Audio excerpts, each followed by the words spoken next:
Student, ये coordination compound का video number 8 है। लास्ट वीडियो में हम डिस्कस कर रहे थे कोऑर्डिनेशन कंपाउंड का आईयूपीएसी नॉमेनक्लेचर ही हमारा चल रहा है।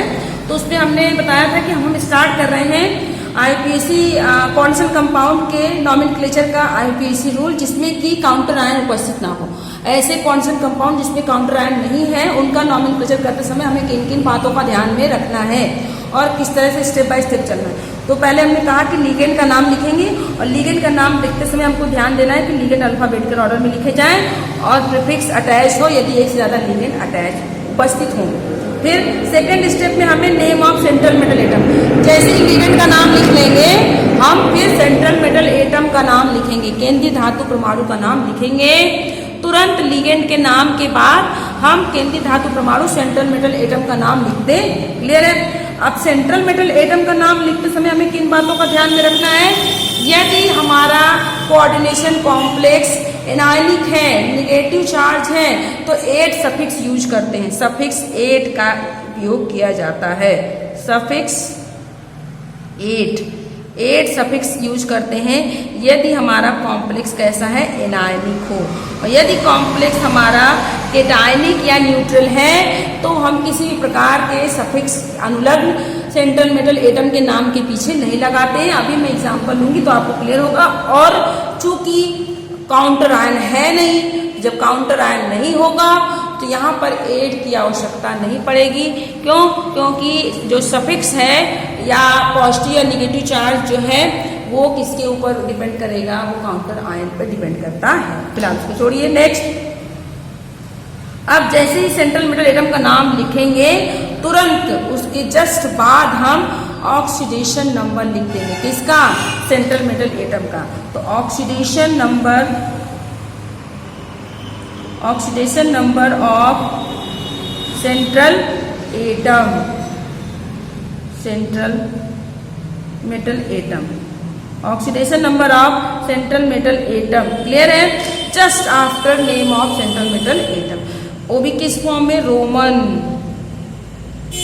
रोमन न्यूमरल में। क्लियर है? अब हम कुछ एग्जांपल, कहने का सिंपल सा मतलब है ऐसा कोऑर्डिनेशन कंपाउंड जिसमें काउंटर आयन नहीं है उसमें केवल 3 स्टेप हमको फॉलो करने हैं। कौन कौन से? पहले लिगेंड का नाम, फिर सेंट्रल मेटल एटम का नाम और फिर सेंट्रल मेटल एटम का ऑक्सीकरण संख्या हमको लिख देनी है। क्लियर? बात समझ में आ गई? अब हम एग्जाम्पल लेंगे तो आपको ज्यादा समझ में आएगा। अब हम सारे एग्जाम्पल वही लेंगे जिसमें कि काउंटर आयन उपस्थित ना हो। जैसे हमने ले लिया पहला एग्जाम्पल है हमारे पास, जैसे CrNH3 का होल 6 3+, इसका नॉमेनक्लेचर हमको करना है। देखिए इसका नॉमेनक्लेचर हम कैसे करेंगे तो अब देखेंगे। सबसे पहले हमको रूल को लेके चलना है। ये हमारे पास कोऑर्डिनेशन कंपाउंड है। अब आप समझ में आ गया होगा कि ये कोऑर्डिनेशन स्फीयर है। इसके अंदर 2 ही चीजें होती हैं, एक होता है सेंट्रल मेटल एटम केंद्रीय धातु परमाणु, दूसरा लिगेंड। और यदि स्फीयर के बाहर कुछ हो तो काउंटर आयन। तो यहाँ पर काउंटर आयन है? नहीं, काउंटर आयन नहीं है। तो हम शुरुआत किससे करेंगे? देखिए 3 स्टेप फॉलो करने हैं, पहले लिगेंड फिर सेंट्रल मेटल एटम। तो अब देखिए ये क्रोमियम D ब्लॉक का एलिमेंट है। ये क्या है? इसी कॉर्नर में यही क्या होगा आपका? ये हो जाएगा आपका सेंट्रल मेटल एटम। और ये क्या हो गया? बचा हुआ लिगेंड। कितने लिगेंड है? 6। नाम क्या है इस लिगेंड का? एमीन। कौन सा लिगेंड? देखिए लिगेंड आपको समझ में आ जाए उसके बाद हमको ये देखना है कि उस लिगेंड का क्या नाम है। ऐसा नहीं कि सिर्फ लिगेंड को पहचान ही लेना, पहचानने के बाद उसकी पूरी हिस्ट्री पता होनी चाहिए कि लिगेंड हमने पहचान लिया, फिर देख लिया कि इस लिगेंड की संख्या कितनी है? 6। क्लियर है? यदि लिगेंड 6 है तो उसके बाद अब हम देखेंगे कि लिगेंड का क्या नाम है। फिर लिगेंड आपका यूनिडेंटेड है या पॉलीडेंटेड है। क्लियर? देखिए ध्यान देना, लिगेंड का नाम लिखते समय हमको ये देखना है कि लिगेंड जो है सबसे पहले लिगेंड का नाम देखते समय सबसे पहले नंबर कितना है लिगेंड, उसके बाद जो है फिर क्या करना है? नेम, लिगेंड का नेम। उसके बाद हमको ये ध्यान देना है कि लिगेंड यूनी है या पॉली है, यूनी है कि पॉली है। और जब ये डिसाइड हो जाए कि यूनी या पॉली है तो उसके बाद लिगेंड जो है वो पॉजिटिव है, निगेटिव है या न्यूट्रल है। जब इतना हम इसके बारे में सर्च कर लेंगे तो हम लिगेंड का नाम आसानी से लिख लेंगे। अब देखिए अब हमारे पास एमीन, ये लिगेंड NH3, इसका नाम क्या है? एमीन। एमीन नाम पता चल गया। कितने हैं? 6। उसके बाद एमीन क्या यूनिडेंटेड लिगेंड है या पॉलीडेंटेड है? तो एमीन हमने अभी बताया आपको, टेबल पूरा बताया है लिगेंड का, उसको आपको लर्न कर लेना है। तो लिगेंड, ये एमीन कौन सा लिगेंड है? यूनिडेंटेड लिगेंड है। क्लियर? यदि यूनिडेंटेड लिगेंड है और संख्या 6 है तो प्रीफिक्स क्या यूज होगा? हेक्सा। क्लियर? यदि बाईडेंटेड हो रहा, पॉलीडेंटेड होता तो उस केस में प्रीफिक्स कुछ और होता। लेकिन चूंकि यहाँ पर लिगेंड हमारा यूनिडेंटेड है और उसकी संख्या 6 है तो हम लिगेंड का नाम के आगे क्या लगा देंगे? हेक्सा। 1 होता तो कुछ नहीं लगाते, 2 होता तो बाई, 3 होता तो ट्राई। यहाँ पर कितने हैं? 6 हैं। इसका मतलब इसके नाम के आगे हम क्या लगा दें? हेक्सा। क्लियर? उसके बाद लिगेंड का नाम क्या है? एमीन। 2 बार लिखने की बजाय हम एक ही बार ए लिख सकते हैं, hexa amine. Clear? Hexa amine हो गया। उसके बाद हमको दिमाग में याद रखना चाहिए कि ये लिगेंड नाम पता चल गया, यूनिपॉली पता चल गया। अब ये लिगेंड न्यूट्रल है, पॉजिटिव है या निगेटिव है? तो लिगेंड कैसा है? न्यूट्रल है। इसकी जरूरत कहाँ पड़ेगी? ऑक्सीडेशन संख्या निकालने में। क्लियर? क्या नाम हो गया? Hexa amine. अब लिगेंड का नाम लिख लिया। लिगेंड का नाम लिखने के बाद तुरंत बाद क्या लिखते हैं? सेंट्रल मेटल एटम का नाम। तो सेंट्रल मेटल एटम क्रोमियम है तो इसका नाम लिख देंगे chromium. Hexa amine chromium. Clear? Hexa amine chromium.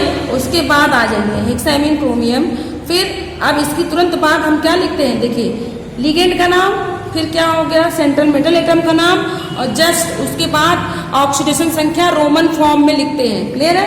अब ऑक्सीडेशन संख्या लिख ली है तो पहले निकाल तो लें। अब देखिए, क्रोमियम का X मान लिया, जिसका निकालना है उसको हमने X मान लिया, और NH3 न्यूट्रल लिगेंड है, +0 बराबर इसके ऊपर आवेश कितना है? +3 का।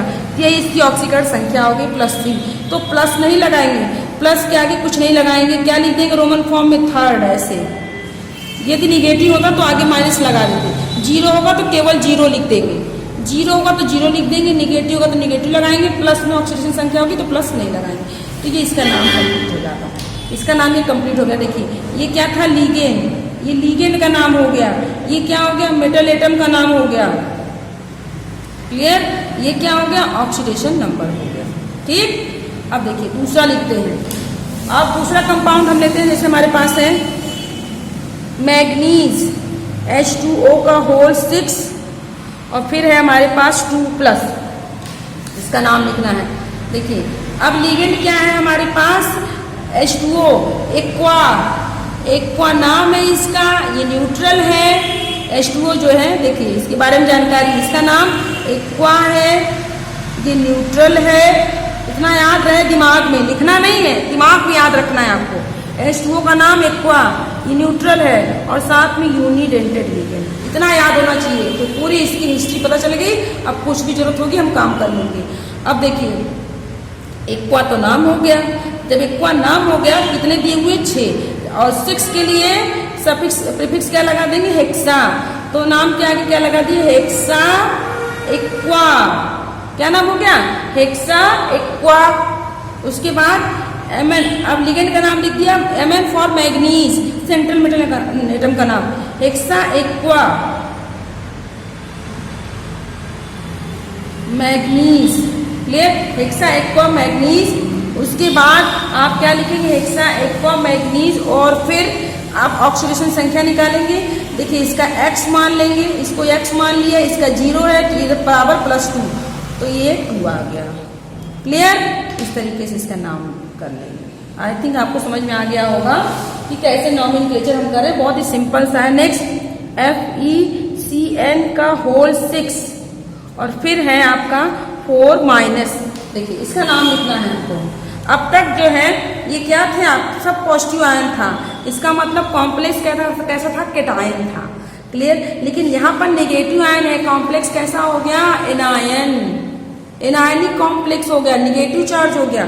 चलिए कोई बात नहीं, नॉमेनक्लेचर करते हैं। तो सबसे पहले लिगेंड का नाम लिखेंगे। लिगेंड क्या है यहाँ पर? CN। CN है लिगेंड। ये देखिए मैंने लिखते ही माइनस लगा दिया, इसका मतलब ये निगेटिव चार्ज है। नाम क्या हो गया? साइनो। साइनो नाम है, ये निगेटिव लिगेंड है और साथ में यूनिडेंटेड है। ये सारी जानकारी इसकी मिल गई। क्लियर है? तो इसका नाम कितने हैं? 6 हैं। तो हेक्सा साइनो नाम हो गया लिगेंड का। अब सेंट्रल मेटल एटम का नाम लिखना है, Fe फॉर आयरन, लेकिन कॉम्प्लेक्स कैसा है? निगेटिव। इसके ऊपर निगेटिव का चार्ज, इसका मतलब ये निगेटिव है। और यदि कॉम्प्लेक्स एनायनिक है, निगेटिव चार्ज है, तो नाम में सेंट्रल मेटल एटम के नाम के पीछे क्या लगाते हैं? सफिक्स 8 लगाया जाता है। कब? जबकि हमारा कॉम्प्लेक्स कैसा हो? एनायनिक निगेटिव चार्ज वाला हो। एनायनिक का मतलब निगेटिव चार्ज हो उसके ऊपर। क्लियर है? तो क्या लगा देंगे? Ferret, hexacyanoferrate. और इसकी ऑक्सीकरण संख्या कितनी जाएगी भाई? इसका X मान लिया। देखिए ऑक्सीकरण संख्या यहीं पर निकाल लेते हैं। FeCN का होल 6 4 माइनस, ऑक्सीकरण संख्या निकालिए, इसको X मान लिया। 8 साइनाइड पे -1 तो 6 पे -6 इक्वल टू -4। तो X इक्वल टू +2। तो यहाँ पर क्या हो गया? रोमन फॉर्म में ऑक्सीकरण संख्या। क्लियर? ये होगा एग्जाम्पल। जितना आप प्रैक्टिस करेंगे नॉमेनक्लेचर उतना ज़्यादा क्लियर हो जाएगा और कोई प्रॉब्लम नहीं है। क्लियर है? इस तरीके से आप उसको खूब प्रैक्टिस करिए और आप जो है जिससे कि एग्जाम में कोई भी कंपाउंड का नॉमेनक्लेचर आए और आप कर लें। जैसे एक एग्जाम्पल ये मैं और ले लेती हूँ। देखिए यहाँ पर क्या है? कितने हैं? फिर देखिए वही है, साइनो है, निगेटिव है, यूनी है। क्या नाम हो जाएगा? हेक्सासाइनो और निगेटिव है, कॉम्प्लेक्स निगेटिव है, 8 लगा देंगे नाम के पीछे। हेक्सासाइनो कोबाल्टेट, कोबाल्ट के नाम के पीछे 8, कोबाल्टेट। ऑक्सीकरण संख्या निकालिए, X -6 इक्वल टू -3। तो कितना आ गया? +3। तो रोमन फॉर्म में हमने 3 लिख दिया। इस तरीके से इसका नामकरण करेंगे।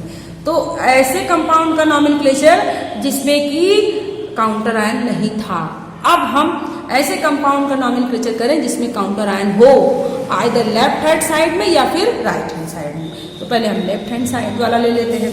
तो नेक्स्ट हम नॉमेनक्लेचर करेंगे। सेकेंड हमारा रूल होगा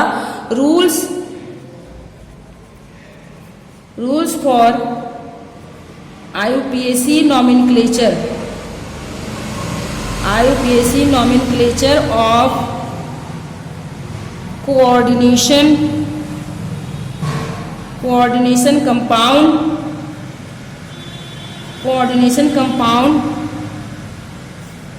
IUPAC nomenclature of coordination compound when counter ion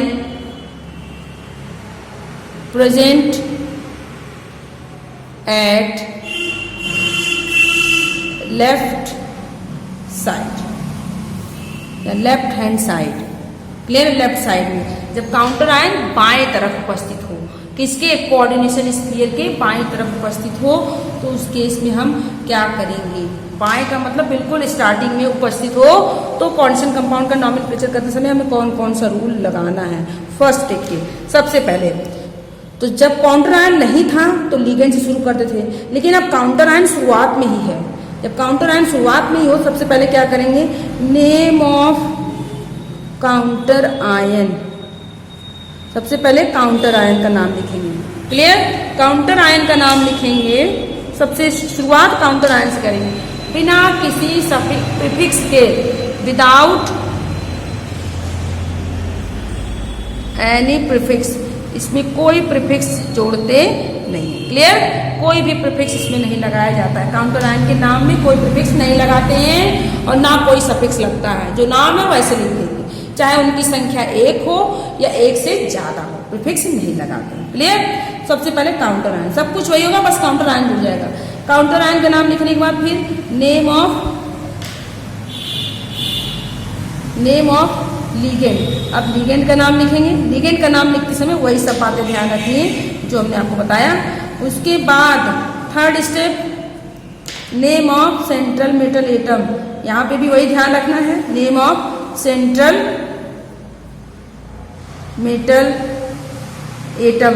clear. Central metal atom का नाम लिखना है और लास्ट में ऑक्सीडेशन संख्या, oxidation number of central metal atom. Clear. Central metal atom की ऑक्सीकरण संख्या किस फॉर्म में? रोमन फॉर्म में, रोमन न्यूमरल में। क्लियर है। तो ये हो गया पहले काउंटर आयन का नाम, फिर लिगेंड का, फिर सेंट्रल मेटल एटम का नाम, फिर ऑक्सीकरण संख्या और सब कुछ पहले जैसा ध्यान में रखते हुए। जैसे आप एक एग्जाम्पल लेते हैं और यहीं पर इसका नाम लिखें। तो जैसे हमारे पास एक एग्जाम्पल है दैट इज K4FeCN का होल 6, बहुत ही कॉमन एग्जाम्पल। इसका नाम नोमेनक्लेचर करते हैं। अब देखिए, अब कोऑर्डिनेशन स्फीयर उप संयोजन मंडल के बाहर कुछ भी उपस्थित है वो काउंटर आयन है। अब हमने कहा कि वो कंपाउंड जिसमें काउंटर आयन बाएं तरफ, देखिए काउंटर बाएं तरफ है, इधर होता दाएं तरफ। अब एक चीज और ध्यान में रखेंगे, काउंटर आयन जनरली जो बाएं तरफ होता है वो केटायन होता है, वो जनरली केटायन होते हैं। लेफ्ट कॉर्नर में जो काउंटर आयन, यहाँ पे लिख लेंगे counter ion at left hand side are generally cation, generally वो केटायन होंगे। और जब काउंटर आयन केटायन होंगे तो कॉम्प्लेक्स क्या होगा? कॉम्प्लेक्स एनायन होगा, उसके ऊपर निगेटिव चार्ज। को याद रखिएगा, counter ion left hand side वाले केटायन होंगे और उसकी वजह से कॉम्प्लेक्स क्या हो जाएगा? एनायन हो जाएगा। अब इसका नोमेनक्लेचर करना है। शुरुआत कहाँ से करना है? काउंटर आयन से करना है। तो देखिए काउंटर आयन का नाम क्या है? K for potassium. तो इसका नाम करिए, क्या हो जाएगा? शुरुआत करेंगे। अब पोटेशियम कितने हैं? 4। मैंने कहा प्रीफिक्स नहीं लगाना है, चाहे जितने भी हों, सिर्फ नाम लिख देना है। तो पोटेशियम, पोटेशियम लिख दिया। क्लियर। काउंटर आयन का नाम हो गया। अब आ जाइए नेम ऑफ लिगेंड। अब लिगेंड पे पहुंचिए। ये लिगेंड है, ये काउंटर आयन है, ये लिगेंड है, ये मेटल एटम है, पहले पहचान लीजिए। अब ये कौन सा लिगेंड है? That is cyano. साइनो है, यूनिडेंटेड है, निगेटिव लिगेंड है। कितने चार्ज है? 1 माइनस का चार्ज। क्लियर है। और कितनी संख्या है? 6 है। तो क्या प्रीफिक्स लगा है? Hexa cyano, potassium hexa cyano. Clear. Potassium hexa cyano. उसके बाद अब किसका नाम लिखेंगे? मेटल एटम का नाम। अब मेटल एटम का नाम क्या हो जाएगा?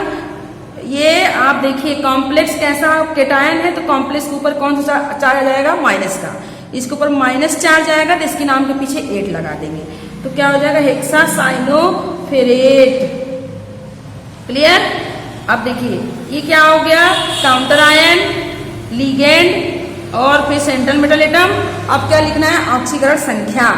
अब ऑक्सीकरण संख्या कितनी हो जाएगी? देखिए ऑक्सीकरण संख्या पोटेशियम का यही पे निकाल लें, पोटेशियम का +1 तो 4 का +4, आयरन का x और इसका -6 इक्वल टू 0। टोटल कितना जाएगा? +2। ऑक्सीकरण संख्या कितनी आ गई? ऑक्सीडेशन नंबर दैट इज +2 आ जाएगा। +2 का मतलब यहाँ पर हम क्या लिख देंगे? रोमन फॉर्म में सेकेंड। तो इसका नाम कंप्लीट हो गया, potassium hexacyanoferrate second. Potassium four counter ion. तो दिमाग में रखिए ये क्या है? Counter ion. क्लियर। ये क्या हो गया? लिगेंड। ये क्या हो गया? Central metal atom. क्लियर है। और ये ऑक्सीकरण संख्या। ठीक, इसी स्टेप पे करेंगे तो अभी भी नोमेनक्लेचर गलत नहीं होगा और एग्जाम में आपको पूरे मार्क्स मिलेंगे। क्लियर है। और एग्जाम्पल देख लेते हैं हम इसके। और भी एग्जाम्पल हैं, जैसे हमारे पास है दूसरा एग्जाम्पल KPtCl और Cl3 NH3 Cl3 NH3 और ब्रैकेट क्लोज। ये है हमारे पास। इसका नोमेनक्लेचर करना है, करेंगे। देखिए K फॉर पोटेशियम, क्या नाम हो गया? पोटेशियम। क्लियर। उसके बाद अब लिगेंड आप देखें, लिगेंड यहाँ पर दो तरीके के, प्लेटिनम को छोड़ के बाकी सब लिगेंड है, दो तरीके के लिगेंड है, एक क्लोरीन है, दूसरा एमीन है। अल्फाबेटिकल ऑर्डर में लिखना है। लिगेंड अगर डिफरेंट टाइप के होंगे तो अल्फाबेटिकल, विभिन्न प्रकार के लिगेंड तो अल्फाबेटिकल ऑर्डर में। इसका नाम क्या हो गया? क्लोरो। इसका नाम क्या हो गया? एमीन। अल्फाबेट में पहले क्या आता है? A, amine for A, chloro for C. पहले किसका नाम आएगा? एमीन का। क्लियर है? तो पहले काउंटर आयन का नाम, फिर लिगेंड का नाम। लिगेंड के नाम में भी अल्फाबेटिकल ऑर्डर में। अब चूंकि एमीन पहले है तो पहले हम एमीन लिख देंगे, पोटेशियम एमीन। और एक ही एमीन है तो प्रीफिक्स नहीं लगाएंगे, कुछ भी नहीं लगाएंगे, डाई ट्राई कुछ भी नहीं। अब यहाँ पर आप क्या लिखेंगे? दूसरे लिगेंड का नाम, दैट इज क्लोरो या क्लोरिडो। कितने क्लोरिडो हैं? 3 हैं, तो ट्राई क्लोरिडो। क्लियर? फिर आ जाइए, तो काउंटर आयन का नाम लिख दिया, लिगेंड का नाम लिख दिया। अब क्या बच गया? सेंट्रल मेटल एटम का नाम, दैट इज प्लेटिनम। प्लेटिनम है, लेकिन अब चूंकि यहाँ पर ये पॉजिटिव है, ये निगेटिव जाएगा कॉम्प्लेक्स, इसका नाम क्या हो जाएगा? प्लेटिनेट। प्लेटिनेट नाम में क्या लग जाएगा? 8, क्योंकि ये कॉम्प्लेक्स, यदि इसको हम हटा दें इसके ऊपर माइनस आ जाएगा। जब माइनस चार्ज होगा तो 8 लगेगा, प्लस चार्ज होगा या न्यूट्रल होगा तो 8 नहीं लगेगा। क्लियर? अब हम क्या लिखेंगे? एक चीज रह गया, ऑक्सीडेशन संख्या। देखिए इसका +1, इसका क्लोरीन न्यूट्रल है, 1 पे -1 तो 3 पे -3, तो +1 और इसको x मान लिया, +1 + x - 3 + 0 = ये कितने हो गए? -2 = +2, x = कितने जाएंगे? +2। तो ऑक्सीकरण संख्या हम रोमन फॉर्म में लिख देंगे 2। क्लियर? तो इस तरीके से हम कंपाउंड का नॉमेनक्लेचर करेंगे यदि काउंटर आयन उपस्थित है। जैसे एक एग्जांपल और ले लेते हैं, CA2FeCN6, इसका नॉमेनक्लेचर करना है, सिंपली कर ले इसका नॉमेनक्लेचर। देखिए क्या हो जाएगा? Ca फॉर कैल्शियम, कैल्शियम 2 है, वाई नहीं लगाना है हमको, कैल्शियम। और ये आयरन है इसलिए साइनाइड है, और 6 है तो हेक्सासाइनो। और यार दिमाग में रखिए, यदि इस तरफ काउंटर आयन है तो जरूर नाम मेटल एटम के नाम के पीछे 8 ही लगेगा, क्योंकि ये केटायन होगा, ये आपका एनायन हो जाएगा। तो कैल्शियम हेक्सासाइनो फेरेट हो गया। अब देखिए काउंटर आयन, लिगेंड और ये सेंट्रल मेटल एटम। अब हमको रोमन फॉर्म में ऑक्सीकरण संख्या लिखनी है, तो कैल्शियम का +1 के ऊपर +2 तो 2 के ऊपर +4 हो जाएगा। 1 कैल्शियम पे 2 प्लस होता है, 2 पे +4 हो गया, +x और ये -6 = 0, तो x = कितना हो जाएगा? दैट इज +2, तो ये हो गया। क्लियर? इस तरीके से नॉमेनक्लेचर हम कर लेंगे, खूब प्रैक्टिस करेंगे ताकि कोई प्रॉब्लम ना हो। अब हम ऐसे कंपाउंड का नॉमेनक्लेचर करेंगे जिसमें counter ion right hand side में हो, नेक्स्ट वीडियो में।